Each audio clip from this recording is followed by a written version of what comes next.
This is a very messed up story, but I'll tell it the best I can. Back when I was 16, my parents owned a beach house up in the Northeast.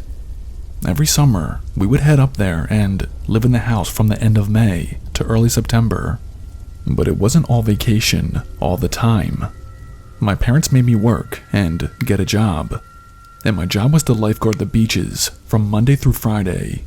And just for context's sake, I am a female. Well, it was the start of the summer season, and I was lifeguarding the beaches.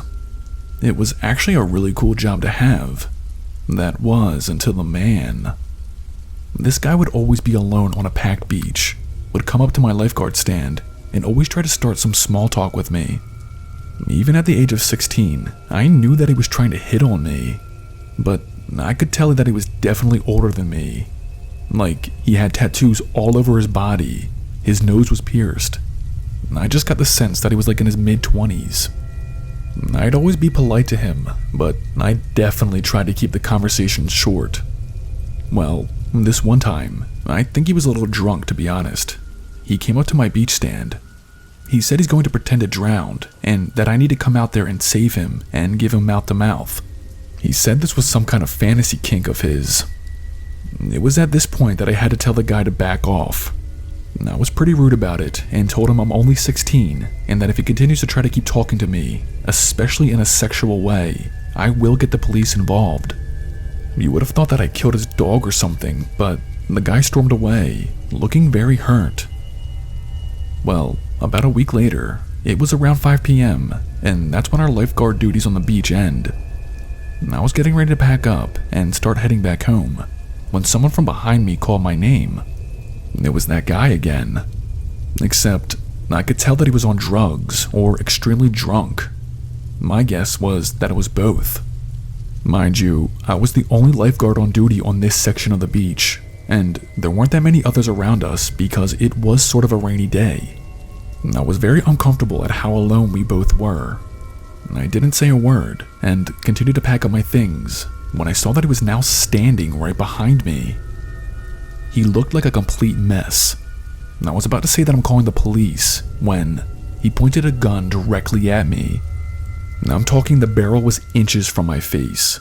His hands were shaking. My throat was literally so tight with shock and fear, I could barely breathe and couldn't get a single word out.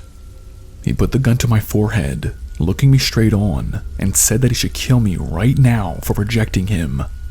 But he said he won't do that because he's a man and that's not a manly thing to do.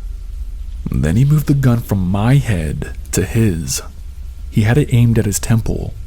My voice finally came back to me, and despite this guy being an absolute maniac, I said, "Please, don't do this."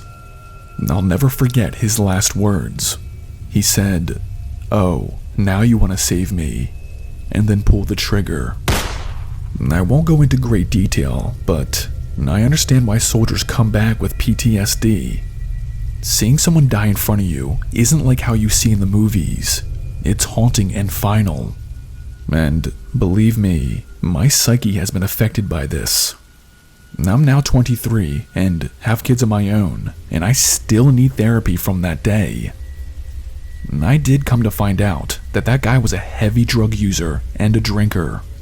He'd been kicked out of all the places people tried to take him in and help him. It's tragic, honestly. But I'm alive and well, and that's all I can care about right now. Be safe, everyone.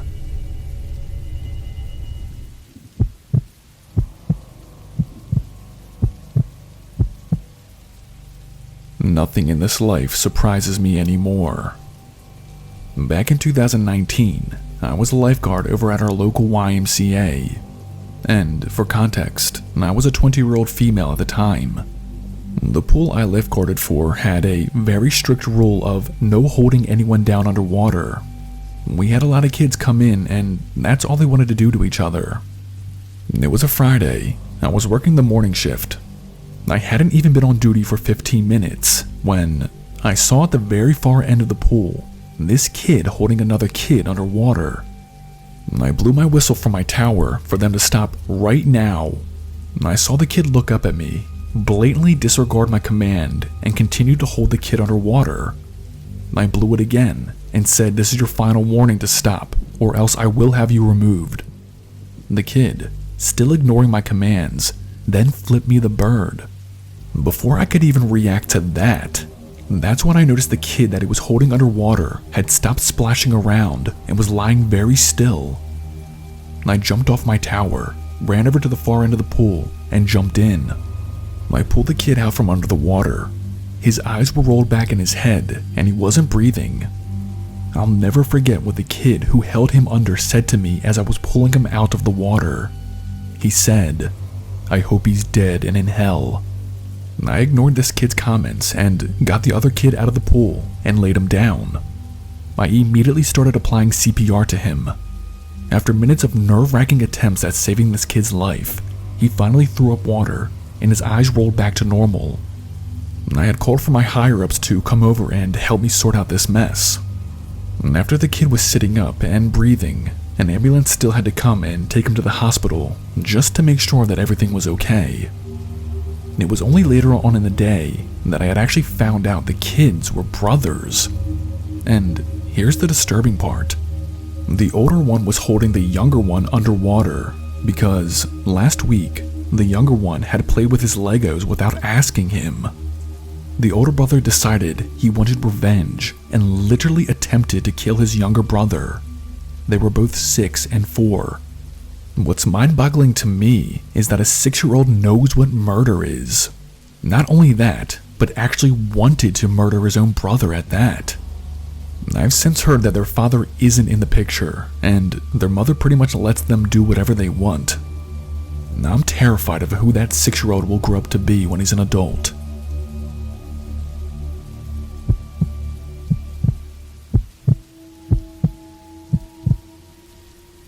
I still have nightmares to this day because of this story. When I lived on the coast of New Jersey, my summer job was a lifeguard. For the most part, it was a very boring and uneventful position, until it happened. I was up in my lifeguard stand with my coworker Joe. We had just set up our green flags, which indicate to people where they can and cannot swim in the ocean. We were talking about our plans for the weekend when I saw something floating nearby. From my post, it looked to be some kind of big fish, but it was hard to tell. I got off the lifeguard stand and went to the water to investigate. When I got within 5 feet of it, I could tell from where I was that it was not a giant fish or a sea turtle, because sea turtles did not wear suits. It was a full-grown adult man, dressed in a suit, floating face down. I remember just knowing that he was dead before I could even turn him around. I radioed for Joe and Mike, my superior, to come help me get the body to shore. He was definitely dead.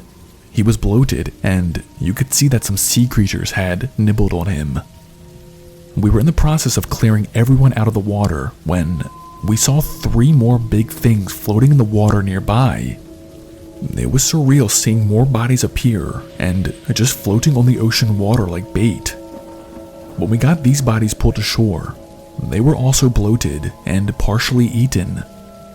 I truly thought that I would never see a dead body in my life, but on that day, I saw 4. We had to get the police involved. A few days went by and we finally had some answers.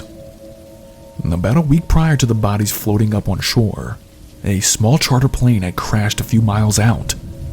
There were 10 people total on board. None survived.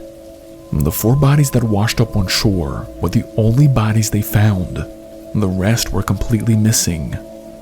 I try to be respectful of the dead, but I've had countless nightmares of the bloated man in the suit hiding in a corner of my room, laughing and giggling. All in all, it was a traumatic time in my life. I still even go to therapy.